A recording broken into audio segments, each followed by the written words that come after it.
Bismillahirrahmanirrahim. Assalamualaikum warahmatullahi wabarakatuh. Perkenalkan, saya Afzi, orang bodoh dan gila dari negeri ini. Izinkan saya untuk melanjutkan bahasan tentang hadis Arba'in Nawawi. Disclaimer dulu, apa yang saya sampaikan di video ini adalah pembahasan dari apa yang telah saya pahami dari hadis ini. Jadi pembahasan ini bersifat sangat subjektif. Oke, kita mulai masuk ke isi dari hadis ke-25. Judulnya adalah sedekah dari orang miskin. Nah, kita mulai dari sejarah atau bahasan hadisnya. Nah, dari Abu Dzar radhiyallahu anhu, ia berkata bahwa ada sejumlah orang sahabat Rasulullah Shallallahu alaihi wasallam berkata kepada beliau, "Wahai Rasulullah, orang-orang kaya telah pergi dengan membawa pahala yang banyak. Mereka sholat sebagaimana kami sholat, mereka berpuasa sebagaimana kami berpuasa, dan mereka bersedekah dengan kelebihan harta mereka." Rasulullah Shallallahu alaihi wasallam bersabda, "Bukankah Allah telah menjadikan bagi kalian jalan untuk bersedekah? Sesungguhnya setiap tasbih merupakan sedekah, setiap takbir merupakan sedekah, setiap tahmid merupakan sedekah, setiap tahlil merupakan sedekah, mengajak pada kebaikan atau amar ma'ruf adalah sedekah, melarang dari kemungkaran atau nahi mungkar adalah sedekah, dan berhubungan intim dengan istri kalian adalah sedekah." Mereka bertanya, "Wahai Rasulullah, bagaimana bisa salah seorang di antara kami melampiaskan syahwatnya lalu mendapatkan pahala di dalamnya?" Beliau bersabda, "Bagaimana pendapat kalian seandainya hal tersebut disalurkan di jalan yang haram? Bukankah akan mendapatkan dosa? Demikianlah halnya jika hal tersebut diletakkan pada jalan yang halal, maka ia mendapatkan pahala." Nah, pelajaran yang bisa kita ambil dari hadis ini, yang pertama tentang uh, berlomba-lomba pada kebaikan. Jadi para sahabat ini itu ingin berlomba-lomba untuk uh, mendapatkan kebaikan. Jadi ingin berbuat nih kegiatannya semuanya baik semua gitu. Nah, di sini ada orang-orang yang gak punya harta berlebih. Jadi orang-orang yang gak punya harta lah. Orang yang mungkin dalam kategori itu miskin. Mereka tuh melihat orang-orang kaya, mereka tuh sholat dan berpuasa selayaknya kami itu berpuasa. Kami itu orang-orang yang miskin. Lalu mereka tuh, ya mereka orang-orang kaya itu bisa beramal lebih dengan menyedekahkan kelebihan harta mereka. Sedangkan kita itu nggak bisa gitu, nggak bisa menandingi perbuatan-perbuatan tadi, perbuatan yang sedekah dengan kelebihan harta tadi. Lalu bagaimana ya Rasulullah gitu untuk kita itu bisa berlomba atau menyaingi perbuatan mereka yang bisa eh, menyumbangkan atau menyedekahkan kelebihan harta mereka gitu. Jadi mereka tuh ingin eh, apa ya, berbuat kebaikan layaknya orang-orang yang kaya tadi. Nah, di sini kayak Rasul kan mendengar gitu, mendengar kayak mungkin sedikit keluhan ya, keluhan dari para sahabat yang gak punya harta berlebih ini.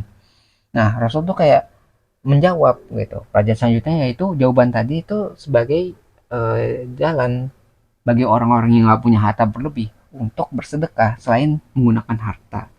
Jadi pelajaran yang pertama yang Rasul contohkan yaitu dengan zikir, yaitu dengan ucapan tasbih, yaitu subhanallah, takbir Allahu akbar, tahmid alhamdulillah, tahlil la ilaha illallah. Jadi dengan zikir tadi, dengan kalimat-kalimat tadi, ketika kita bisa mengucapkan hal tersebut, itu bisa mendatangkan kebaikan, dan kebaikan tuh kayak nilainya tuh kayak kita tuh bersedekah. Jadi kata-kata mengucapkan kalimat tadi itu seolah kita mendapatkan kebaikan ketika layaknya kita tuh bersedekah. Nah, ketika kita bisa apa ya, di sela-sela kegiatan kita bisa mengucapkan hal tadi, itu dihitungnya juga kayak kita itu sedang bersedekah dengan harta kita. Itu jalan lain yang pertama. Lalu Rasul juga kayak memberikan jalan yang lainnya, yaitu dengan amar ma'ruf dan nahi mungkar, atau memerintahkan pada kebaikan dan melarang perbuatan yang mungkar. Itu salah satu contoh lainnya. Jadi kalau kita amar ma'ruf berarti kita mengingatkan pada kebaikan, misalnya menyuruh pada kebaikan kayak menyuruh sholat, puasa dan sebagainya, menyuruh ibadah lah Intinya seperti itu. Kalau nahi mungkar, kita melarang perbuatan-perbuatan yang diharamkan. Misalnya melarang zina, melarang minuman keras, melarang misalnya mencuri. Nah, itu juga termasuk dalam nahi mungkar. Ketika kita melaksanakan tadi perbuatan amar ma'ruf dan nahi mungkar, kita itu seolah-olah mendapatkan kebaikan sebagaimana orang-orang yang menyedekahkan hartanya gitu. Jadi saran lainnya yaitu dengan ucapan juga gitu ya. Kita mengingatkan dengan amar ma'ruf dan nahi mungkar. Itu contoh lainnya. Rasul juga menyontohkan perbuatan lainnya yaitu dengan berhubungan dengan berhubungan intim dengan istri. Karena ini yang bertanya laki-laki ya, gitu kan. Jadi berhubungan intim dengan istri yang sah gitu. Nah, di sini sahabat pada bingung kan kayak, wah, kenapa dengan melampiaskan syahwatnya atau kebutuhan biologisnya itu bisa mendatangkan pahala itu kan. Jadi bingung tuh para sahabat, nanti kan sahabat bertanya lagi kenapa bisa begitu gitu. Nah, kita pelajaran selanjutnya itu Rasul menjelaskan bahwa dengan melaksanakan sesuatu yang halal itu sebenarnya kita bisa mendapatkan pahala. Jadi karena kalau misalnya kita tanpa adanya nikah gitu ya, terus kita berhubungan suami istri, maka jatuhnya kan akan menjadi zina. Yaitu zina itu kan termasuk ke dalam dosa yang besar. Jadi kalau misalnya tanpa ada pernikahan, terus kita berhubungan suami istri, maka akan menjadi dosa yang sangat besar, yaitu dosa zina. Sedangkan kalau misalnya kita udah ada akad nikah, udah menjadi suami istri yang sah, dan kita menjalankan hubungan suami istri, hubungan intim, itu malah mendapatkan pahala karena ya tadi dengan hubungan apa ya suami istri tadi yang sah tadi itu kan berarti telah memenuhi kebutuhan biologis, jadi telah menafkahi ya dalam dalam tanda kutip ya, itu menafkahi dalam kebutuhan batinnya. Itu berarti menjaga pernikahan gitu, menjaga pernikahan berarti kan mendapatkan pahala. Kan kalau misalnya kita menikah tuh ada yang slogan-slogannya itu adalah sakinah mawaddah warohmah. Jadi ada rahmat ketika kita menikah dan menjaga pernikahan tersebut. Jangan sampai kita menikah tapi tidak menjaga pernikahan tersebut. Nah, salah satu cara untuk menjaganya yaitu dengan tadi, dengan hubungan intim tadi gitu. Jadi kalau dilakukan ya pasti mendapatkan pahala karena menjaga pernikahan. Kalau misalnya kita masih bingung nih dengan contoh kenapa pernikahan gitu kan, mungkin contoh lainnya kita bisa contohkan dengan mungkin makanan dan pekerjaan yang halal. Jadi kalau makanan yang halal itu kan makanan yang baik gitu ya, yang boleh kita makan. Nah, ketika makanan halal itu dikonsumsi, kita makan, kita konsumsi dan berubah menjadi energi, energinya itu bisa digunakan untuk beribadah lebih banyak lagi, lebih serius lagi gitu. Jadi ketika makan hal itu dikonsumsi itu bisa mendatangkan kebaikan pada diri kita. Jadi kita lebih khusyuk misalnya dalam beribadah, lebih banyak lagi beribadahnya gitu. Kalau misalnya makanan itu makanan haram, nanti makanan haram itu kita serap dan kemungkinan nanti energi yang dikeluarkan dari makanan yang haram itu biasanya nanti bisa mengarah pada keburukan.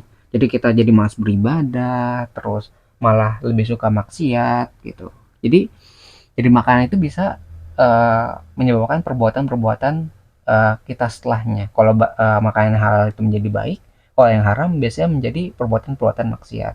Ya kalau pekerjaan juga bisa contohkan itu juga sama. Jadi kalau pekerjaan yang halal itu nanti pada akhirnya itu membawa kebaikan, dan kalau misalnya pekerjaannya itu haram itu biasanya membawa pada keburukan gitu. Jadi kalau pekerjaannya itu baik maka hasilnya akan baik, kalau buruk ya bukan buruk gitu. Nah, sama juga berarti nanti akan dapat pahala di sana. Ketika pekerjaannya baik, dapat pahala gitu. Makannya baik, dapat pahala. Kalau misalnya dia makannya haram nanti jadi dosa, sama halnya dengan pekerjaan juga. Gitu, itu contoh lain lah selain hubungan suami istri. Gitu. Jadi pekerjaan yang baik mendatangkan pahala. Nah, kita mulai masuk ke bagian selanjutnya tentang pesan dan kesimpulan. Ya, di sini kita bisa lebih mengetahui bahwa ada banyak jalan untuk bersedekah selain menggunakan harta. Hal itu bisa dilakukan dengan zikir, amar ma'ruf, dan nahi mungkar. Serta ketika kita bisa melakukan sesuatu yang halal juga. Jadi itu mendatangkan pahala. Sama seperti kita bersedekah dengan kelebihan harta. Jadi dengan dasar hadis ini, kita bisa mengambil kesimpulan bahwa walaupun kita tidak memiliki harta berlebih untuk disedekahkan, kita memiliki berbagai cara atau jalan lain untuk bersedekah, sehingga tidak ada alasan bagi orang-orang yang tidak memiliki harta untuk tidak bersedekah. Nah, mungkin itu ya pembahasan pribadi saya yang bisa saya sampaikan mengenai hadis ke-25 dari buku Arba'in Nawawi. Sebelum saya akhiri, saya ingin menyampaikan bahwa jika ada kebenaran di video ini, maka itu semua bersumber dari Tuhan Yang Maha Kuasa, dan jika ditemukan banyak kesalahan ataupun kekurangan di video ini, maka itu semua bersumber dari diri saya pribadi. Di channel kita juga ada motto, jangan didengar, jangan dipercaya, ragukan segala pilihan, dan selalu buktikan bahwa pendapat saya salah. Lalu jelaskan di mana letak kesalahannya. Saya menunggu jawaban Anda, wahai orang-orang pintar dan waras di luar sana, karena orang bodoh dan gila ini sangat membutuhkan bantuan kalian. Terima kasih bagi yang udah menyimak. Semoga bisa bermanfaat videonya. Saya akhiri dengan kalimat wassalamualaikum warahmatullahi wabarakatuh. Saya Afzi pamit undur diri. Kita ketemu lagi di pembahasan selanjutnya. Insya Allah.